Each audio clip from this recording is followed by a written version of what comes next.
Olá, visitante do canal Eletron, bom dia, boa tarde ou boa noite para você que nos acompanha. Meu nome é Isaac, seja muito bem-vindo ao canal. Eu estou aqui com uma placa-mãe da Gigabyte e neste vídeo vou ensinar você como testar os capacitores eletrolíticos e de estado sólido da sua placa-mãe utilizando um simples multímetro digital.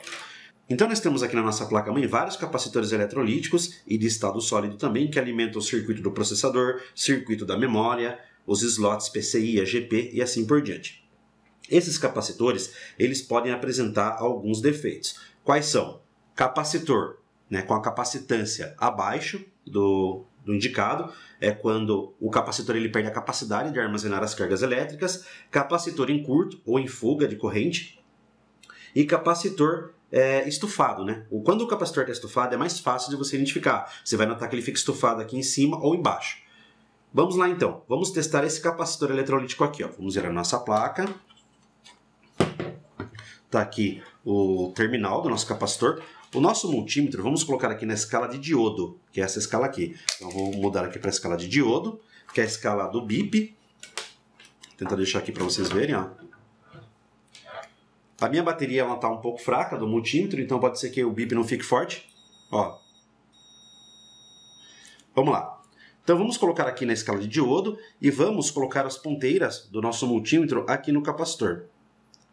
Ele tem que se comportar daquela maneira ali, Tá vendo que ele começou a carregar lá, Começou a carregar e vai subindo, tá vendo, Tava 400, foi 700, foi 800.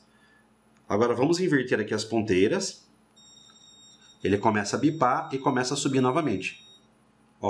Começa a subir novamente. Tá vendo?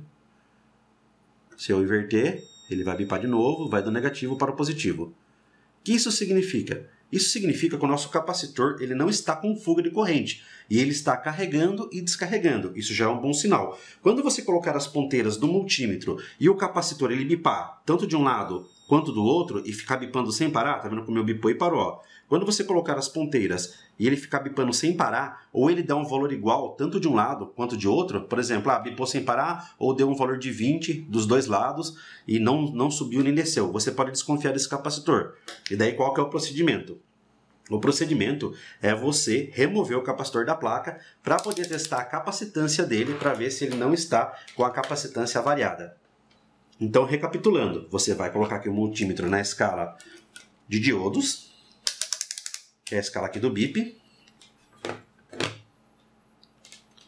e vai colocar a ponteira no seu capacitor. Ele vai do negativo para o positivo e vai subindo.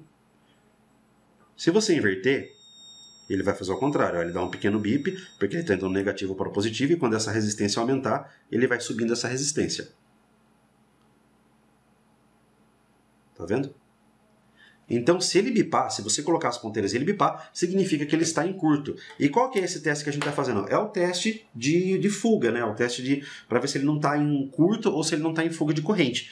Eu tenho aqui um capacitor eletrolítico, e quando ele dá problema na sua placa-mãe, é o que eu falei. Aí você deve sacar ele da placa-mãe, deve tirar com cuidado da placa-mãe e testar fora utilizando um capacímetro.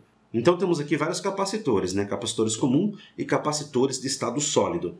Se a sua placa-mãe estiver com capacitores estufados ou capacitores avariados, com capacitância muito baixa ou com fuga de corrente ou em curto, ele não vai funcionar, não vai dar vídeo à sua placa-mãe. Então você coloca a memória aqui, ele fica pitando, acusando que não tem memória, ou às vezes o processador não está sendo alimentado com a corrente necessária, porque algum capacitor está estufado ou está com capacitância muito baixa, então a sua placa-mãe não dá vídeo. Então você pode fazer esse pré-diagnóstico, utilizando um multímetro simples, digital, e quando você encontrar um capacitor suspeito, você saca ele, retira ele da placa e faz os testes necessários. Então se você gostou desse vídeo, deixa o seu like, se inscreve aí no canal, que vem muitas novidades por aí.